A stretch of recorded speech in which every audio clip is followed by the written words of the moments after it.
Hey friends, welcome back to Interesting Chinese Culture. Recently, many places around the world have been hit by extreme heat. The moment you step outside, it feels like walking into an oven. For us modern people, the first thing we do when we get home is turn on the air conditioner, collapse onto the sofa and say, "Air conditioning is keeping me alive." But while feeling that cold air, a very interesting question suddenly came to my mind. In ancient China, when there was no electricity and no compressor at all, how did people survive those blazing hot summers that often lasted for months?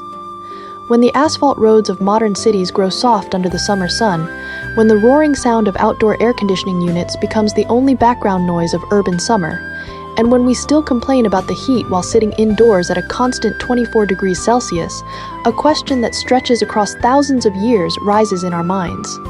During the long ages before electricity was invented, and before freon and compressors existed in modern chemistry labs, how exactly did the people living on the land of China endure the summer heat? Today, we are going to take a cool journey through Chinese history together.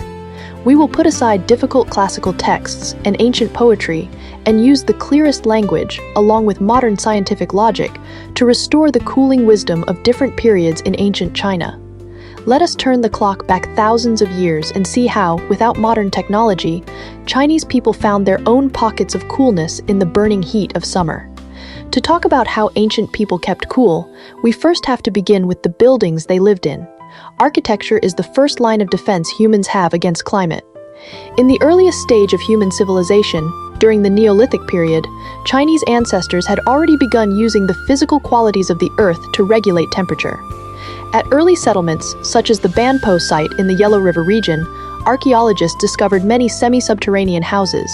These homes were built partly, or mostly, underground. From the perspective of modern thermodynamics, soil has a very high heat capacity, which means its temperature changes much more slowly than air. In the hot summer, the temperature underground is much lower than the temperature on the surface, and it remains relatively stable. By living in semi-subterranean homes, early people were actually making use of a natural underground constant temperature layer. This simple architectural wisdom not only helped keep people warm in winter, but also provided the most basic physical protection against summer heat. As civilization developed, building techniques continued to improve. By the pre-Qin period, the nobility had begun to seek a more advanced cooling experience. They created what were known as kushis, or underground cooling chambers. These were rooms dug underground specifically for escaping the summer heat. A kushis was often connected with underground water channels, or large amounts of water were placed inside the room. When hot air entered the chamber and met the cold groundwater and stone walls, its temperature dropped quickly. At the same time, the evaporation of water absorbed heat from the air, creating a natural evaporative cooling effect. This design, which used underground water vapor to reduce temperature, can be seen as an ancient prototype of the evaporative cooling principle used in modern air conditioning. When we look at the Han Dynasty, architectural cooling technology took another major step forward. Han Dynasty palace buildings were not only large in scale, but also extremely skillful in their designs for ventilation and shade. The tall roofs and deep eaves of Han buildings could effectively block the direct sunlight of summer, when the sun sits high in the sky. At the same time, they could still allow the lower winter sunlight to enter the rooms. More importantly, Han Dynasty craftsmen had already begun designing complex ventilation systems inside palaces. They used courtyard layouts and the direction of doors and windows to create airflow. In the hot summer, tall trees planted in courtyards and water surfaces built into the space created a local microclimate. Water surfaces absorbed heat as they evaporated, lowering the temperature of the air close to the water. That cooler air became denser and then moved toward the hotter surrounding areas, forming a gentle breeze. This method of using plants and water management to regulate a microclimate was later widely used in Chinese private gardens. The water design and rock arrangement in classical Chinese gardens were definitely not just for visual beauty. Those seemingly casual taihu stones, known for being perforated, transparent, slender, and elegant, actually allowed wind to pass through their holes, reducing wind resistance and increasing airflow. The arrangement of bamboo groves and lotus ponds used the strong transpiration of plants to create a cool island inside the garden, where the temperature could be several degrees lower than outside. This idea of perfectly combining architecture with the natural environment and using ecological methods to cool a space reflects the ancient Chinese philosophy of the unity of heaven and humanity. In other words, humans should not forcefully conquer nature, but should follow the laws of nature and live in harmony with it. By the Tang dynasty, with the strength of the empire and the progress of technology, palace cooling methods saw an astonishing attempt at mechanical cooling. In the Tang dynasty's Daming Palace, there was a famous hall called the Hanliang Hall, or the Hall of Containing Coolness. According to historical records, the way this hall was cooled was very unusual. Craftsmen installed huge water wheels under the eaves of the palace and used water power to drive them. As the water wheels turned, they powered a series of mechanical devices that lifted cold water up to the roof, then allowed the water to flow down along the eaves, forming curtains of water. At the same time, giant mechanically driven fans were installed inside the palace.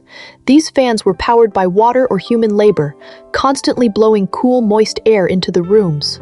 As the water curtains fell, evaporation absorbed heat and lowered the temperature of the surrounding air, while the fans increased airflow and pushed the cooler air indoors.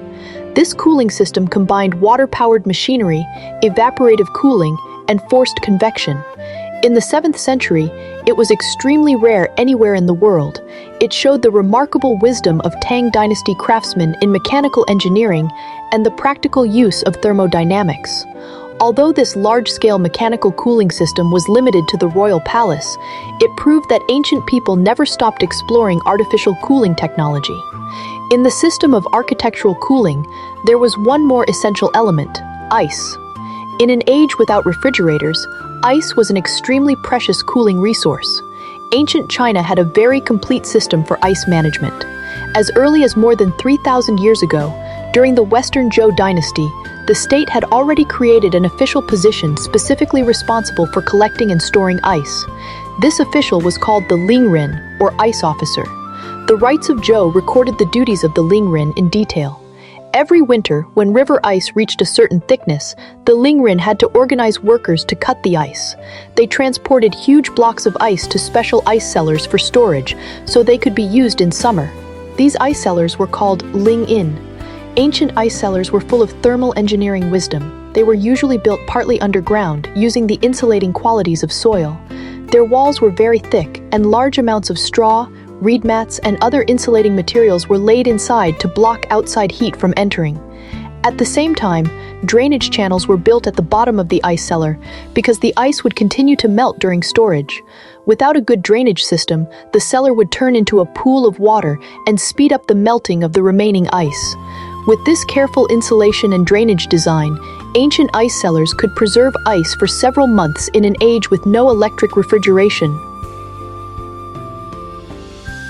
As history continued to develop, the use of ice gradually moved from the royal court into ordinary society.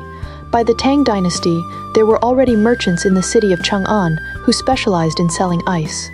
Although ice was still expensive at that time, wealthy families could already enjoy ice during the summer. By the Ming and Qing dynasties, the storage and use of ice became much more common. In Beijing, there were not only official ice cellars used by the imperial court, but also many private ice cellars run by merchants. During the Qing dynasty, there was even a system of ice tickets, similar to modern pickup vouchers. People could buy these tickets and use them to collect ice in the summer. The spread of ice among ordinary people greatly enriched summer life in ancient China. When we talk about tools that used ice, we have to take a closer look at the bronze ice container unearthed from the tomb of Marquis Yi of Zheng from the Warring States period. This is an excellent example of how ancient Chinese technology and art came together perfectly. For foreign listeners, you can think of it as a high-end ancient refrigerator. The bronze ice container looked like a large square bronze box, with extremely beautiful coiled dragon patterns decorating its surface. When we open its lid, we find another square inner container inside. Between this inner container and the outer wall, there is an empty space all around. In the hot summer, servants would fill that empty space with large blocks of ice taken from the ice cellar. Bronze has excellent thermal conductivity. As the ice melted and absorbed a large amount of heat, the cooling effect would quickly pass through the bronze walls and reach the inner container. Inside the container, people stored fine wine or fresh food. In this way, An ancient refrigerator using the principles of physical thermodynamics began to work. More than that, small openings were designed in the outer wall of the ice container. Cold air could spread into the room through these openings, working a little like the air outlet of a modern air conditioner. The bronze ice container was not only a practical cooling tool, but also a bronze ritual object that represented the identity and status of the tomb owner. It shows that more than 2,000 years ago in China, the noble class had already pursued food preservation and summer cooling to a very refined level. Besides the ice container, ancient people also invented ice beds, ice basins, and other ice-using tools. An ice bed was a kind of couch that could float on water, with containers of ice hanging underneath. When people lay on it, they could feel the breeze over the water while also enjoying the cool air released by the ice. Ice basins were placed directly indoors, using the heat absorbed by melting ice to lower the room temperature. These ice-related cooling methods formed a unique scene in the summer life of ancient China. After talking about housing and the use of ice, let us now look at summer food and drink in ancient China. Food and drink have always been one of the most important parts of Chinese life, and in the hot summer, how to cool down and quench thirst through what people ate and drank became a real field of knowledge. As early as the pre-Qin period, ancient people had already begun drinking a beverage known as fermented grain drink. It was a lightly fermented drink made from rice soup or bean products, with a mild sour taste. From the perspective of modern nutrition, this slightly acidic drink could stimulate the secretion of saliva and stomach acid, helping the body produce fluids and relieve thirst. At the same time, the small amounts of organic acids and amino acids produced during fermentation could also help the body replenish electrolytes lost through sweating. By the Tang Dynasty, with the prosperity of the urban economy and the exchange between Chinese and foreign cultures, summer drinks became even more diverse. On the streets of Chang'an during the Tang Dynasty, a type of herbal drink became popular. These drinks were originally made by boiling Chinese medicinal herbs. Vendors placed ingredients such as perilla, licorice, agarwood, and cloves into large pots and boiled them, then sold the drinks on the streets. These herbs contained rich plant essential oils and volatile oils. When people drank these beverages, the volatile oils stimulated the senses and created a cooling feeling.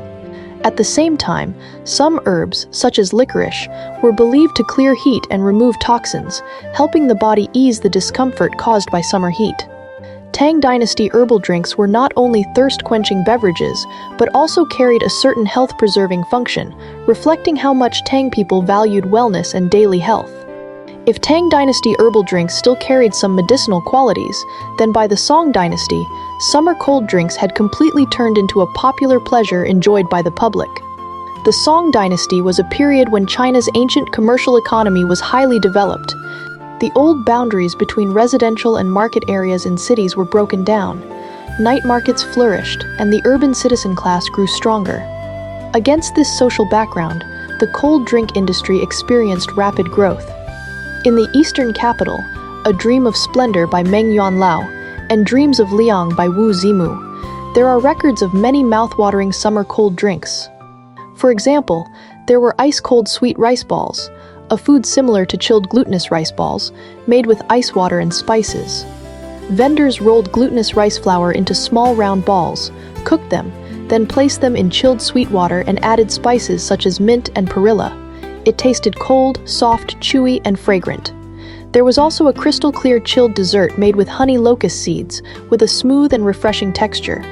Another drink was made by slicing fresh papaya, soaking it in ice water, and adding honey and spices. It was cool and refreshing. The making of these cold drinks depended on the use of ice. In Song Dynasty cities, the supply of ice had already become relatively sufficient, allowing pleasures that once belonged to the nobility to enter ordinary households.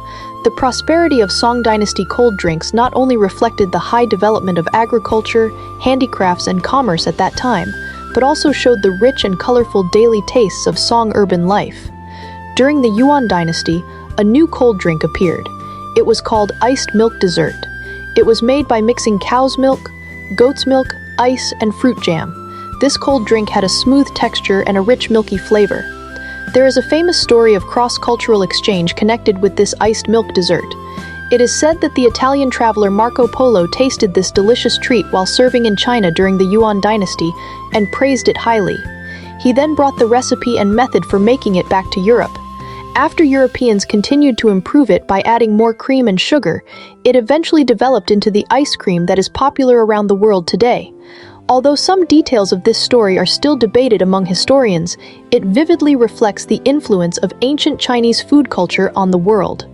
By the Ming and Qing dynasties, summer drinks became even closer to everyday life. The most famous among them was sour plum drink. Sour plum drink was made by boiling smoked plums, hawthorn, osmanthus, and rock sugar together.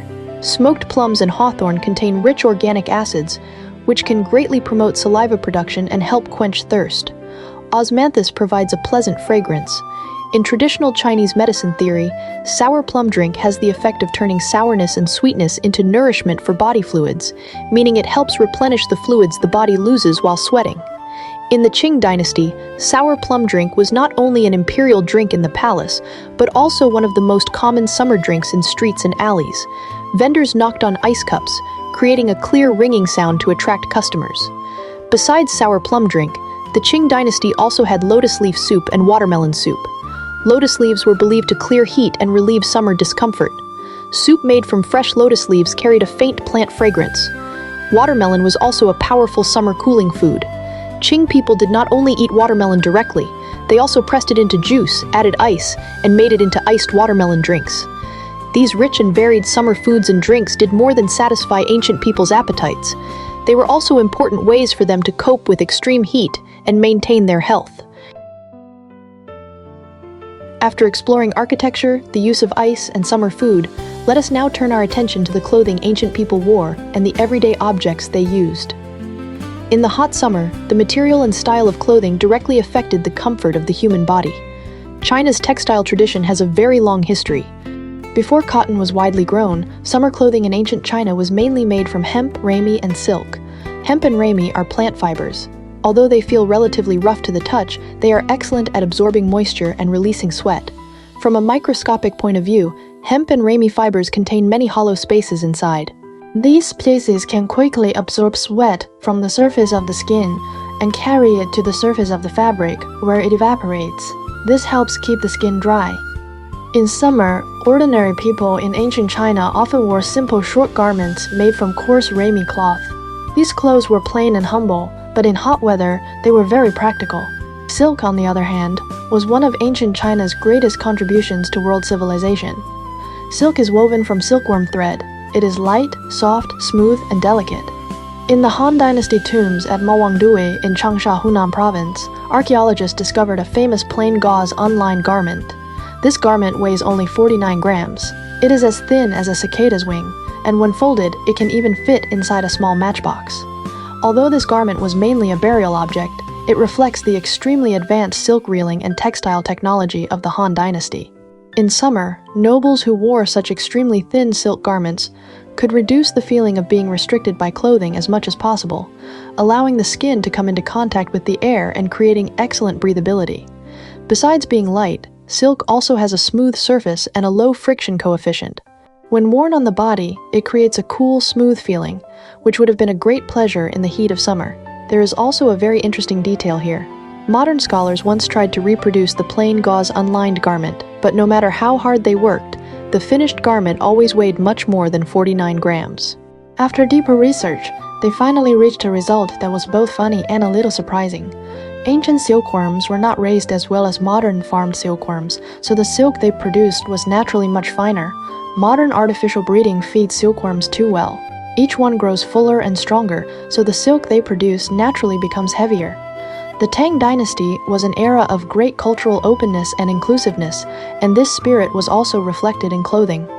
Women's summer clothing in the Tang Dynasty was known for low-cut collars and short-sleeved outer garments. The low-cut collar exposed a large area of the chest and neck. The short outer garment was either short-sleeved or sleeveless. On the one hand, this design showed the beauty of the female body. On the other hand, from a practical point of view, exposing more skin and using shorter sleeves greatly increased the body's cooling area, which helped people stay cooler in the hot summer. The openness of Tang clothing was not only an expression of aesthetic taste, but also a wise way of adapting to the climate. By the Ming and Qing dynasties, as textile technology became even more refined, special gauze fabrics made specifically for summer appeared. These included bright ground gauze, solid ground gauze, and sesame gauze. The weaving process for these fabrics was very delicate. By changing the way the warp and weft threads crossed, craftsmen created tiny breathable holes on the surface of the fabric.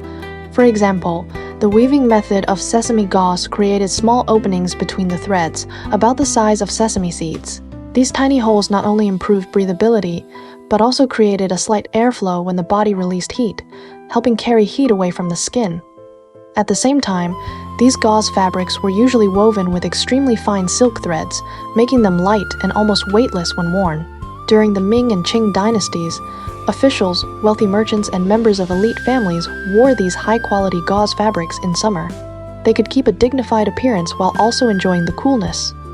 Besides clothing, ancient people also used many clever cooling objects in summer. One of the most famous was the bamboo cooling pillow, sometimes called the bamboo wife. It was a cylindrical body pillow woven from thin bamboo strips. It was hollow in the middle and covered with many small openings. On hot summer nights, people held it while sleeping. Bamboo conducts heat well and has a relatively low heat capacity, so it can quickly absorb heat from the human body and release it into the air. The hollow structure inside the bamboo pillow allowed air to flow through it, which further sped up heat release.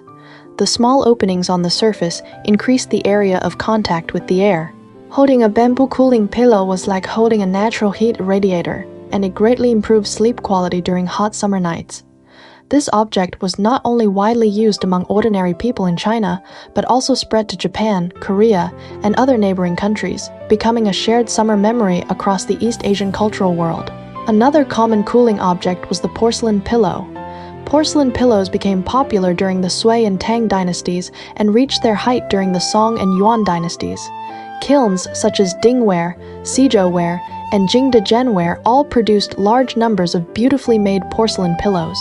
From a modern point of view, sleeping on a hard porcelain pillow may not sound comfortable at all, but in ancient times, porcelain pillows were excellent summer cooling tools. Ceramic materials are good at storing coolness. At night, the temperature of a porcelain pillow could be lower than the room temperature. When someone rested their head on it, the ceramic quickly absorbed heat from the head, creating a cool feeling.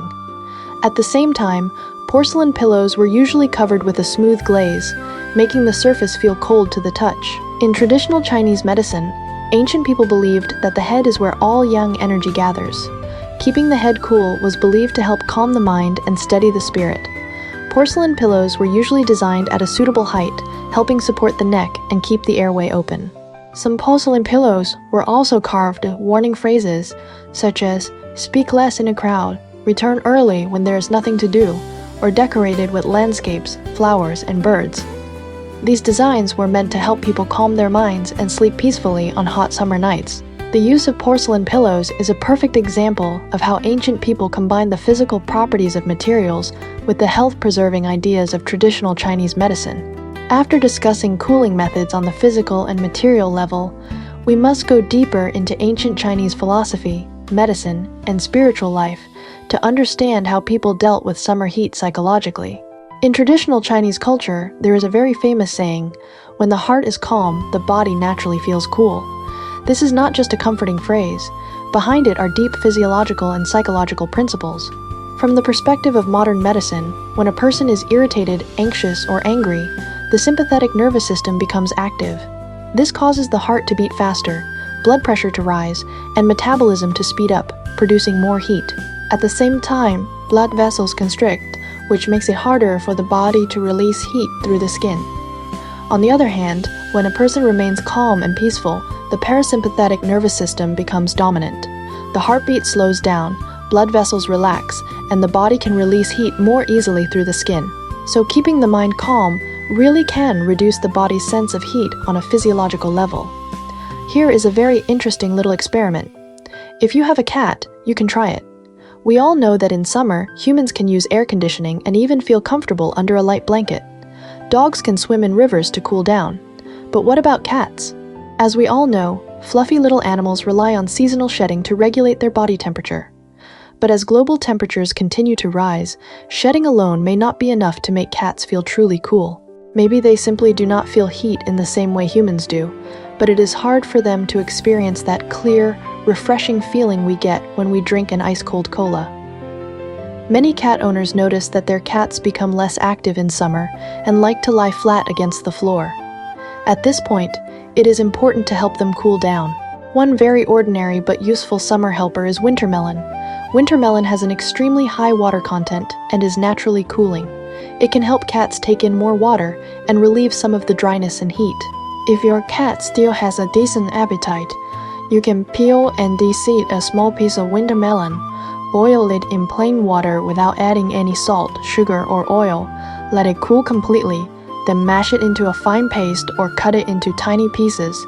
You can mix a small amount into its regular wet food or meat. Of course, for cats at home, nothing is more practical than finding something naturally cool to lean against. Older people sometimes used a simple folk method, placing a clean, large wintermelon indoors. This round, heavy wintermelon has a smooth and slightly cool skin. Even at room temperature, it feels pleasantly cool to the touch. Cats are very clever. They know how to find cool places on their own. Sometimes they will walk over, sniff it first, then carefully tilt their heads and press their cheeks, belly, or even their whole body against the wintermelon. Wintermelon contains a great deal of water and has a high heat capacity, so it warms up much more slowly than the surrounding air. At room temperature, it can keep a cool feeling for a long time. Leaning against it is like giving the body's trapped summer heat a gentle place to escape.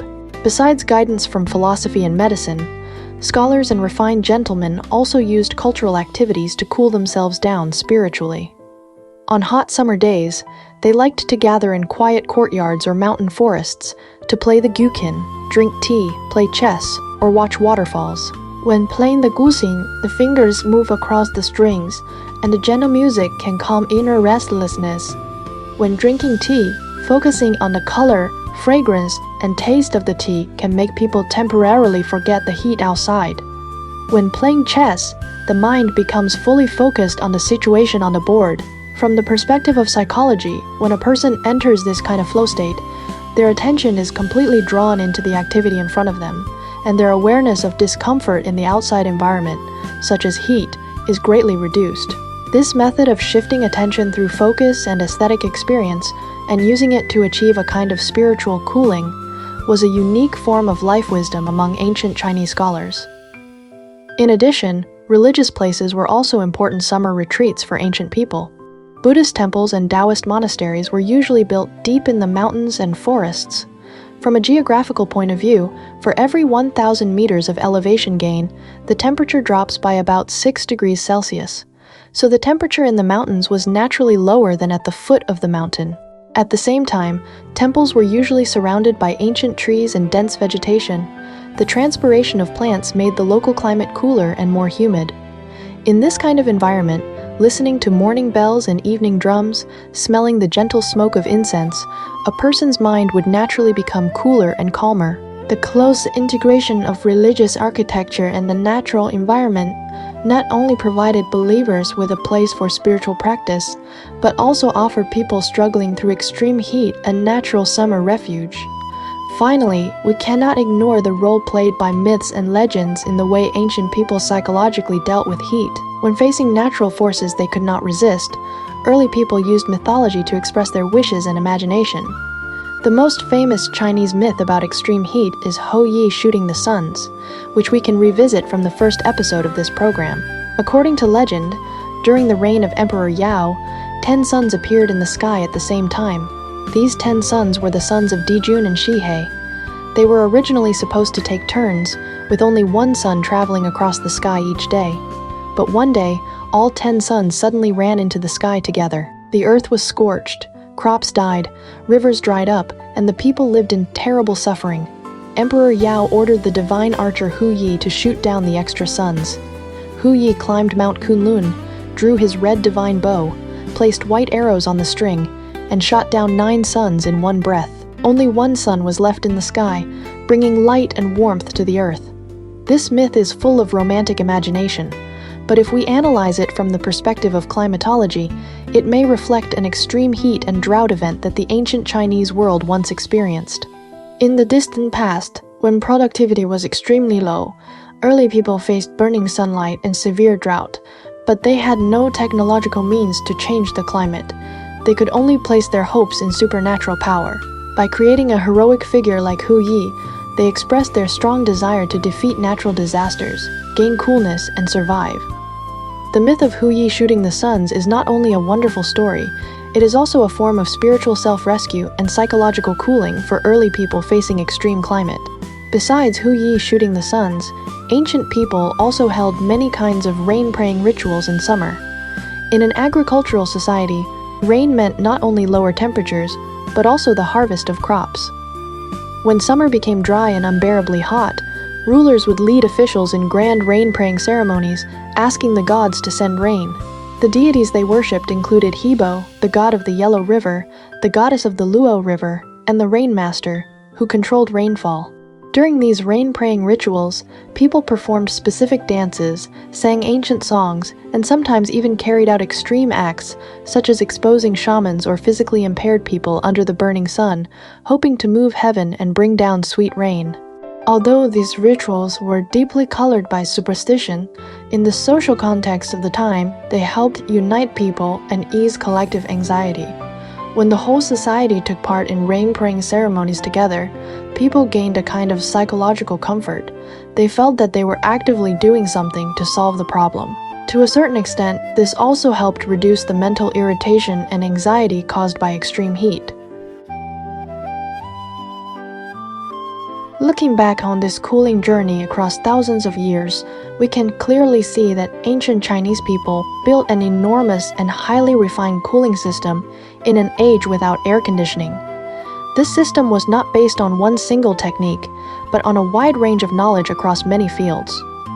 In architecture, they used the stable temperature of the soil, the evaporative cooling of underground water, the microclimate created by gardens, and the mechanical water cooling system of the Tang Dynasty's Hall of Containing Coolness to create more comfortable living spaces.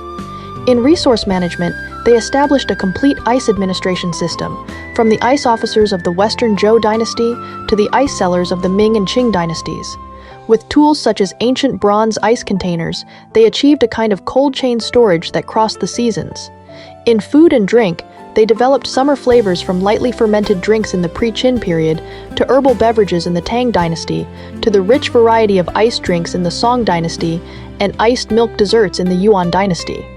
In clothing and daily objects, they used the moisture absorption and sweat-wicking qualities of hemp and ramie, the lightness and smoothness of silk, the tiny breathable holes in special gauze fabrics, the heat conduction and air circulation of bamboo cooling pillows, and the cool surface of porcelain pillows to wear coolness on the body and bring it into everyday life. On the spiritual level, they used Taoist and traditional Chinese medical ideas of health preservation, the cultural activities of scholars, and the natural environment of religious spaces to reach the state described as when the heart is calm, the body naturally feels cool. Myths, legends, and rain-praying rituals also gave people spiritual comfort when they faced extreme weather. In modern society, the spread of air conditioning has greatly improved our quality of life, but at the same time, it has also brought huge energy consumption, greenhouse gas emissions, and the urban heat island effect. When we look back at the cooling wisdom of ancient people, we find that although their methods were simple, they were full of respect for nature and a deep willingness to follow its rhythms. They used the physical laws of the natural world, the transpiration of plants, and the cooling effect of water evaporation, instead of forcing the environment to change through massive energy use. This idea of harmony between human beings and nature still offers important lessons for today's world, especially as we face climate change and energy crises. It reminds us that while pursuing a comfortable life, we should also think about how to live with nature in a more environmentally friendly and sustainable way. The cooling wisdom of ancient China is a shining treasure in the long history of Chinese civilization. It proves that even in ancient times, when material conditions were far more limited, Chinese people still used remarkable intelligence, careful observation of nature, and a deep love of life to create a rich and colorful summer lifestyle. This wisdom is not only preserved in beautiful cultural relics and vast historical records, it is also woven into the Chinese way of life, cultural psychology, and philosophy, passed down from generation to generation, continuing without end. Thank you, my dear listeners, for joining me in this episode. I hope that through today's story, you now have a deeper and more complete understanding of ancient Chinese history and culture, traditional customs, and the everyday wisdom of people in the past. History is not only about what happened long ago, it is also a key that helps us understand the present and open the door to the future. That is all for today's episode. I will see you next time. I hope you carry a cool and peaceful state of mind into every beautiful day ahead. If you enjoyed today's episode, feel free to give the show a like, subscribe, and share it with someone you think would enjoy it too. Thank you for spending this time with me. I will see you in the next episode.